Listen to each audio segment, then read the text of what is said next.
अजितदादांच्या निधनानंतर राजकीय समीकरणं बदलली आणि सुनेत्रा पवारांनी खासदारकीचा राजीनामा देऊन राज्यात येत उपमुख्यमंत्रीपद आणि पक्षाची कमान सांभाळली।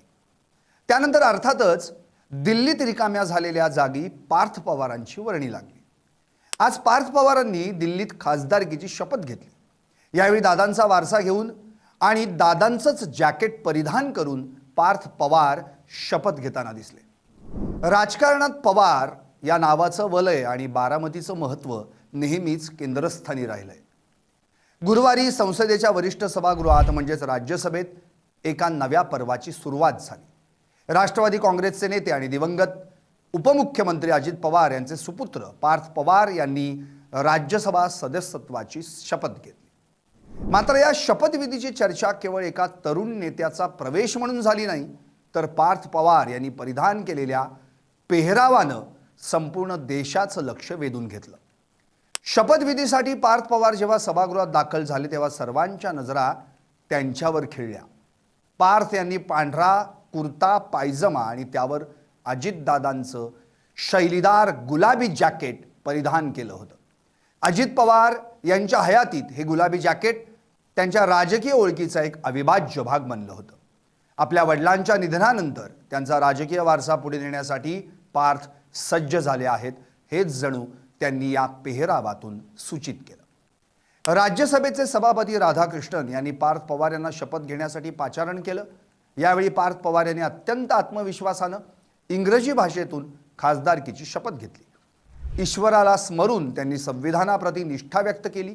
शपथ घेतल्यानंतर त्यांनी सभापतींना अभिवादन केलं आणि उपस्थित सदस्यांनी बाक वाजवून त्यांचं स्वागत केलं। पार्थ पवार यांच्या या ऐतिहासिक क्षणाचे साक्षीदार होण्यासाठी राष्ट्रवादी काँग्रेसचे दिग्गज नेते उपस्थित होते। राष्ट्रवादी काँग्रेसचे कार्याध्यक्ष प्रफुल्ल पटेल, प्रदेशाध्यक्ष सुनील तटकरे आणि अन्य पक्षांचे इतर खासदार पार्थ पवारांना साथही देत होते। अजितदादा आज आपल्यात नाहीत, पण पार्थच्या रूपानं त्यांची ऊर्जा पुन्हा एकदा संसदेत दिसेल अशा भावना यावेळी कार्यकर्त्यांनी व्यक्त केल्या। 2019च्या लोकसभा निवडणुकीत मावळ मतदारसंघातून पराभूत झाल्यानंतर पार्थ पवार यांच्या राजकीय भविष्याबद्दल अनेक चर्चा रंगल्या होत्या। मात्र गेल्या काही वर्षांमध्ये त्यांनी संघटनात्मक पातळीवर स्वतःला सिद्ध केलं।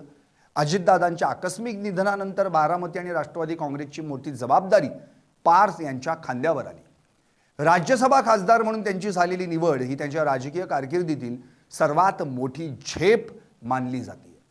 अजित पवार यांनी नेहमीच विकासाचं राजकारण केलं। कामाचा माणूस ही त्यांची ओळख। पार्थ पवार कशी पुढे नेतात याकडे आता सर्वांचं लक्ष लागलंय। बारामतीमधील तरुणाईशी असलेला संपर्क आणि आधुनिक विचारांची जोड यामुळे पार्थ पवार दिल्लीच्या राजकारणात महाराष्ट्राचे प्रश्न प्रभावीपणे मांडतील अशी अपेक्षा व्यक्त केली जाते। शपथविधीचे फोटो आणि व्हिडिओ समोर येतात सोशल मीडियावर गुलाबी जॅकेट ट्रेंड होऊ लागलं।